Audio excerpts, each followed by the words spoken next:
नमस्कार, मैं जितेंद्र चतुर्वेदी। पहले तो आप सभी से आग्रह रहेगा कि अगर मतांतर से नहीं जुड़े हैं तो जुड़िए, वीडियो को लाइक कीजिए और साझा करना मत भूलिए। अरविंद केजरीवाल की सारी सेखी धरी रह गई और ऐसा कहने की दो तीन वजह है जिस पर एक एक करके हम लोग बात करेंगे। देखिए, सबसे पहला कारण तो दिल्ली ही है। इसी दिल्ली में अरविंद केजरीवाल खड़े हुए और बड़े हुए। मैं सियासी तौर की बात कर रहा हूं। 2011-12 आपको ख्याल होगा, तब आंदोलन था और उस आंदोलन से अरविंद केजरीवाल जो है वो राजनीति में कूदते हैं, दागो और भागो की सियासत करते हैं, यानी आरोप लगा दिया और माफी मांग ली। यहां से ये शुरू करते हैं और इसका इनको सियासी तौर पर फायदा भी होता है। ये आरोप लगाते हैं, बड़े हो जाते हैं, और आरोप लगाते हैं और बड़े हो जाते हैं। फिर जब इनको लगा कि नहीं अब तो सत्ता में आ गए तो माफी मांगना शुरू कर देते हैं। लेकिन जो इन्होंने वादे वगैरह किए थे, जो सपने वगैरह लोगों को दिखाए थे, उस पर लोगों को भरोसा था और उस भरोसे की वजह से 2013 में ये मुझे लग रहा है 28 सीट पाते हैं और 2015 के चुनाव में तो सबका सुपड़ा ही साफ हो जाता है, ये 67 सीट पा जाते हैं। यानी भरोसा ये जीतते हैं लोगों का।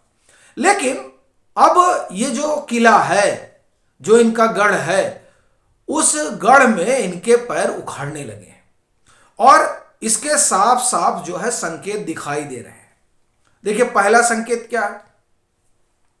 अभी आप देखिए कि अरविंद केजरीवाल को 4 साल बाद फिर हनुमान जी याद आ गए।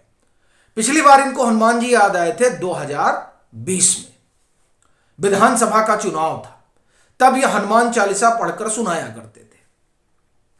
अब फिर इनको हनुमान जी याद आ गए तो अब ये सुंदर कांड कर रहे हैं और इनको ऐसा लगता है कि इस कार्ड से वो दिल्ली में कुछ हासिल कर लेंगे। अब ये मैं इसलिए कह रहा हूं चूंकि विधानसभा चुनाव में भले ही अरविंद केजरीवाल ने बहुत तीर मारा हो, लेकिन लोकसभा चुनाव में इनके पैर जो है उखड़ जाते हैं। 2019 आपको याद होगा किस तरह से रो रहे थे अरविंद केजरीवाल। अब लिटरली नहीं रो रहे थे, लेकिन वो एकदम कांग्रेस के पीछे पड़े हुए थे कि साहब हमसे गठबंधन कर लो, साहब हमसे गठबंधन कर लो। और बाकायदे पोस्ट वगैरह भी इन्होंने लिख दिया था कि हम तो राहुल गांधी से कह ही रहे हैं, हम तो चाहते हैं कि हम लोग मिलकर लड़ें ताकि भाजपा को रोक सकें। ठीक, ये बात 2019 की है। बाद के दिनों में क्या हुआ, भाजपा को जो लोग रोकने की बात कर रहे हैं, दरअसल वो ये कहते हैं कि नहीं हम तो लोकतंत्र बचा रहे हैं, हम तो संविधान बचा रहे हैं। हालांकि ये कोई नहीं कहता है कि दरअसल हम अपनी कुर्सी और तिजोरी बचा रहे हैं। चीजें तो यही हो रही हैं, चूंकि आरोप सब पर लग रहे हैं और गंभीर लग रहे हैं। खैर, तो 2019 में भी अरविंद केजरीवाल ने कोशिश की थी अपनी राजनीतिक जमीन लोकसभा चुनाव में बचाने के लिए, सो तो बचने से रही। पर अभी जो कवायद है वो कवायद दरअसल उससे बड़ी है। बड़ी किस लिहाज से है? देखिए, दिल्ली में तो अब जो परिस्थितियां दिखाई दे रही हैं उसमें ऐसा लगता है कि अरविंद केजरीवाल लोकसभा ही नहीं, अब उनको विधानसभा के भी डर सता रहा है, क्योंकि लोकसभा चुनाव के ठीक 1 साल बाद 2025 में चुनाव होंगे विधानसभा के। अब आप देखिए, ये विधान यानी पहले यहां होगा और मुझे लग रहा है कि उसके बाद बिहार में होगा। तो आप देखिए कि ये लोकसभा का चुनाव खत्म हुआ और लोकसभा चुनाव के बाद ही मेरा अपना अनुमान है कि दिल्ली विधानसभा की दुमदुमी बच जाएगी। मुझे लग रहा है फरवरी में वहां इन्होंने शपथ ली थी 2020 में, 14 या 15 फरवरी था संभवतः। तो यानी कि ठंड आते आते वहां फिर से चुनावी बेला आ जाएगी, यानी अगली ठंड पहुंचते पहुंचते, या हम कहें कि इसी साल की ठंड में, जो नवंबर दिसंबर में। तो इस लिहाज से अरविंद केजरीवाल को डर जो है वो लोकसभा से ज्यादा विधानसभा का सताने लगा है, एक। दूसरा, अरविंद केजरीवाल कांग्रेस का विकल्प बनने की कवायद में लगे हुए हैं, इसलिए वो अपना फुटप्रिंट बढ़ाना चाहते हैं। और इनको ये पता है कि दिल्ली के बाहर इनकी स्थिति जो है वो बद से बदतर हो गई है, इसीलिए चाहते हैं कि कांग्रेस से गठबंधन हो तो 5 राज्यों में हो, यानी हरियाणा में भी गठबंधन हो और गोवा में भी गठबंधन हो और गुजरात में भी गठबंधन हो। अब देखिए गुजरात में भरूच में इन्होंने जो है अपना उम्मीदवार भी घोषित कर दिया, कांग्रेस उसके लिए तैयार नहीं है, क्योंकि भरूच जो है भरूच वो दरअसल वहां से आते रहे अहमद पटेल। अब देखिए अहमद पटेल का कांग्रेस में अपना कर और फिर उनको लेकर वहां के लोगों का अपना सेंटीमेंट, तो ऐसी स्थिति में भाजपा माफ करिए कांग्रेस वो सीट जो है वो आम आदमी पार्टी को तो दे नहीं सकती है।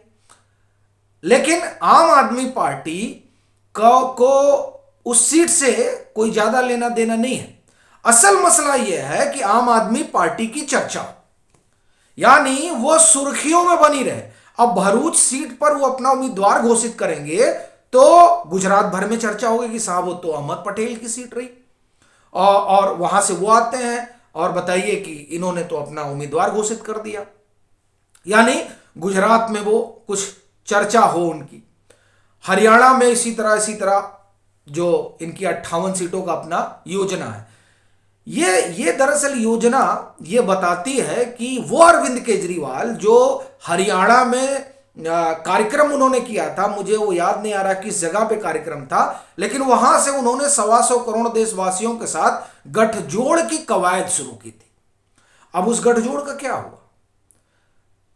हासिल यह है कि अरविंद केजरीवाल ये जान रहे हैं कि इन 10-11 सालों का जो उनकी पार्टी का सफर रहा वो सफर अब सीफर की तरफ चल रहा है। जी हां, सफर जो है वो सीफर की तरफ बढ़ रहा है। तो इसलिए अरविंद केजरीवाल अपनी राजनीतिक जमीन बचाने में जुटे हुए हैं।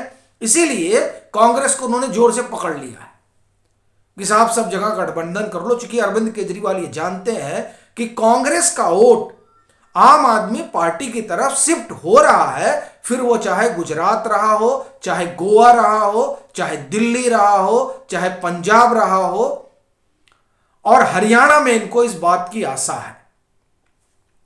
तो अरविंद केजरीवाल अब आप एक तरह से कहें कि पार्टी और अपना अस्तित्व बचाने में जुटे हुए हैं, और खासतौर से दिल्ली में, क्योंकि दिल्ली इनकी दुखती रग है।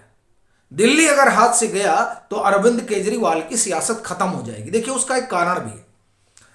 अगर मान लीजिए यहां आम आदमी पार्टी की सरकार नहीं होती तो अरविंद केजरीवाल कभी चर्चा में नहीं आते।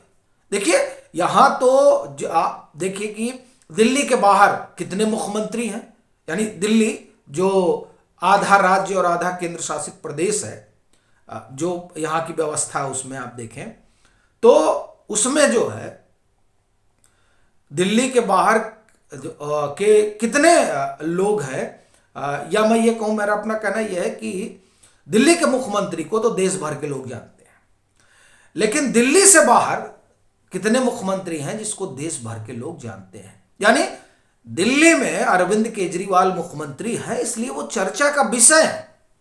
इसलिए दिल्ली को अपने पास बनाए रखने की भी कवायद अरविंद केजरीवाल की, क्योंकि तब वो सुर्खियों में नहीं रहेंगे, राजनीति खत्म हो जाएगी उनकी। तो इस कारण आप देखिए कि दिल्ली में उन्होंने पूरा हनुमान जी को याद कर रहे हैं, सुंदरकांड का पाठ करवा रहे हैं, खुद जा रहे हैं सपरिवार।